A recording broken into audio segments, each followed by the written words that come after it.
कौन है? Noida authority, mafia builder और पॉलिटिकल मास्टर्स।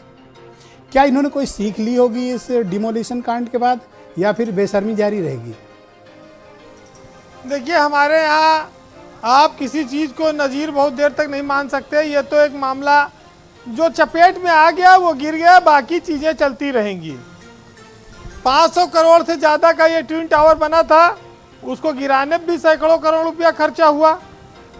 और बड़ी हैरत की बात यह है कि अगर हमारे आपके यहाँ किसी छज्जा चबूतरा और किसी का कोना थोड़ा सा बाहर निकला हो तो प्राधिकरण बुलडोजर लेके पहुंच जाता है गिराने।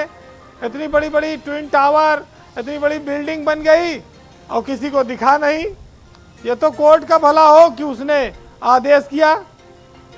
आप देखिए, ये जो नोएडा का जो इलाका है, ये भ्रष्ट अफसरों और नेताओं के लिए एकदम स्वर्ग की तरह रहा है।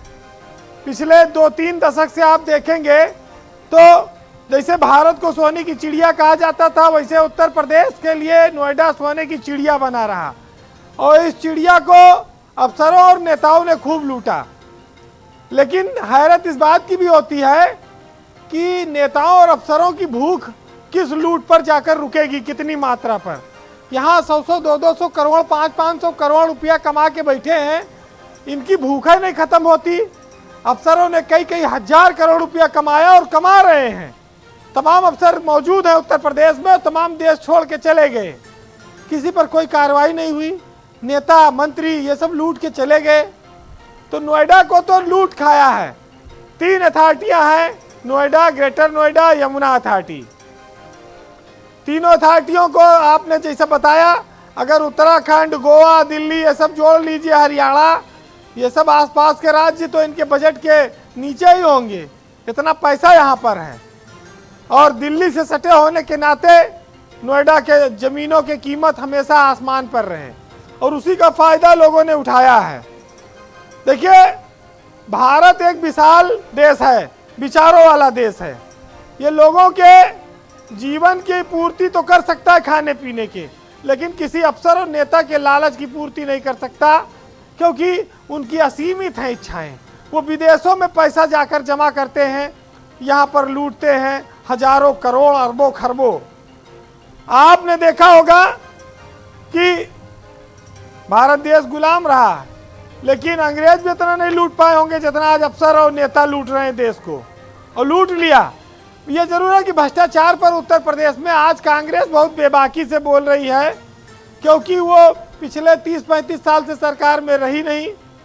जो रहा उसके मत्थे पाप आ गया है, अब वो घेरने के लिए बढ़िया है उनके पास। वैसे आप ये देखिए कि कोई एक सुपरटेक नहीं है, तमाम सैकड़ों सुपरटेक हैं, और वो चपेट में जो आएगा, जो शोर मच जाएगा वही। बाकी तो बुलडोजर छोटी मोटी, देखिए बुलडोजर ने भी आमदनी बढ़ाई है प्राधिकरणों के इंजीनियरों की। जहां मौका मिल जाता है पहुंच जाते हैं लेके, ताबड़तोड़ कार्रवाई के नाम पर अच्छा खासा हिसाब किताब चल रहा है। आप ये देखिए कि कुल 26 लोगों का नाम आया कि ये लोग इसके जिम्मेदार हैं। बहुत सारे लोग रिटायर हो गए इस ट्विन टावर को बनवाने में, पैसा खाने में। बहुत सारे लोग नौकरी में हैं, लेकिन वो अभी महत्वपूर्ण जगहों पर हैं, अभी उन पर भी कोई कार्रवाई सरकार नहीं कर पाई है। तो ये सब चीजें जो ऐसी हैं जो बताती हैं कि हम जिस समाज में हैं वहां आप जितना आप लूट सकते हैं लूट लीजिए, अगर फंस गए तो दोषी हैं, अन्यथा आप निकल जाइए, कोई रोकने वाला नहीं है। आप ये देखिए कि 950 के करीब इसमें फ्लैट बने थे। कितने सारे लोगों ने, 663 लोगों ने फ्लैट बुक कराए, 248 लोगों को ही रिफंड मिल पाया और 133 लोगों को दूसरे प्रोजेक्ट में मकान मिले।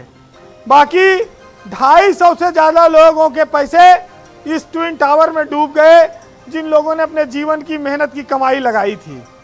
तो ये क्या है? ये दर्शाता है कि हम दीमक से अपना घर बचा रहे हैं और कुछ चंद कुर्सी के कीड़े पूरा मुल्क खा रहे हैं, और वो खाते रहेंगे, उसको रोका नहीं जा सकता। ब्रजेश जी, बस रामकृष्ण पांडे धूमिल जी की कविता ये याद आती है जी कि एक आदमी रोटी बेलता है, एक आदमी रोटी खाता है, एक तीसरा आदमी भी है जो ना रोटी बेलता है ना रोटी खाता है, वो सिर्फ रोटी से खेलता है। और मैं पूछता हूँ कि वो तीसरा आदमी कौन है और मेरे देश की संसद क्यों मौन है। बहुत शुक्रिया आपका वीरेन जी, बहुत बहुत धन्यवाद। आपने छोटी ही बात में बहुत बड़ी बात समझा दी।